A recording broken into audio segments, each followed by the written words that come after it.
کیا قرضہ لینا جائز ہے؟ نواب صاحب کلکتہ سے، ہم کاروبار کرنا چاہتے ہیں، کیا ہم کسی سے قرضہ لے سکتے ہیں؟ کیونکہ آپ کے ایک بیان میں سنا تھا کہ اللہ کے نیک بندے جب کسی سے کسی طرح کی بھی مدد لیتے ہیں تو اللہ تعالیٰ اس کو انسانوں کا محتاج کر دیتے ہیں، اس بارے میں رہنمائی فرمائیں۔ بڑا اچھا سوال کیا آپ نے۔ دیکھیں، ہر وہ کام جس میں آپ دوسروں کے احسان تلے دب جائیں یہ اسلام میں پسندیدہ نہیں ہے۔ اللہ کا احسان بس لینا چاہیے۔ کچھ لوگ تو ایسے ہیں جن کو اللہ نے آپ کا محسن بنا دیا، جیسے والدین ہیں، آپ کے اساتذہ ہیں، آپ کے بزرگان دین ہیں، ان کو تو اللہ نے بنا دیا، لیکن خود سے کسی کے احسان تلے دبنا قرضہ لے کے یا بھیک مانگ کے یہ شریعت میں پسندیدہ کام نہیں ہے۔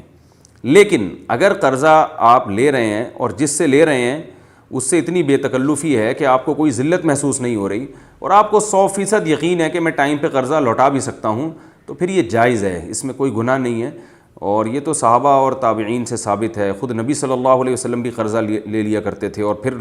لوٹاتے تھے تو بڑھا کے لوٹاتے تھے،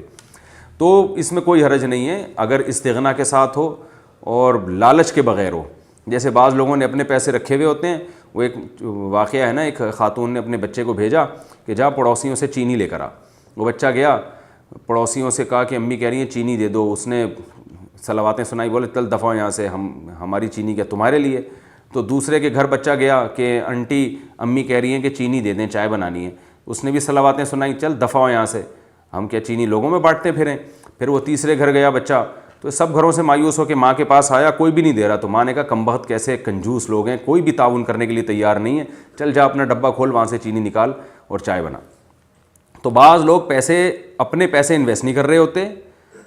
سانپ بن کے بیٹھے ہوئے ہوتے ہیں، اس میں رسک لینے کے لیے تیار نہیں ہیں، دوسروں کا پیسہ لے لے کے کاروبار میں لگا رہے ہوتے ہیں کہ ڈوبیں تو ان کے ڈوبیں، اور قرضہ دینے میں پھر جان جو ہے نا وہ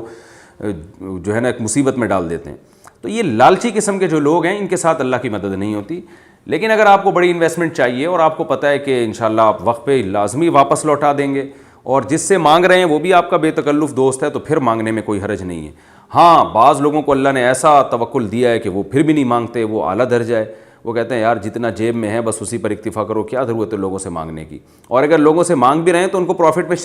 شریک کر دیں، اور اگر پروفٹ میں شریک نہیں کرتے تو پھر نبی کی جو سنت ہے کہ قرضہ جب لیتے تھے تو واپس بڑھا کے لوٹایا کرتے تھے، یہ نبی کی سنت پر عمل کریں۔ یہ سود جب بنتا ہے جب پہلے سے ایگریمنٹ ہو، اگر ایگریمنٹ نہیں ہے تو پھر قرضے کو بڑھا کے لوٹانا یہ ثواب ہے۔ ہل جزاء الاحسان الا الاحسان، احسان کا بدلہ احسان، اس نے آپ پر احسان کیا تھا تو آپ جواب میں اس کے ساتھ اور تعاون کریں آپ۔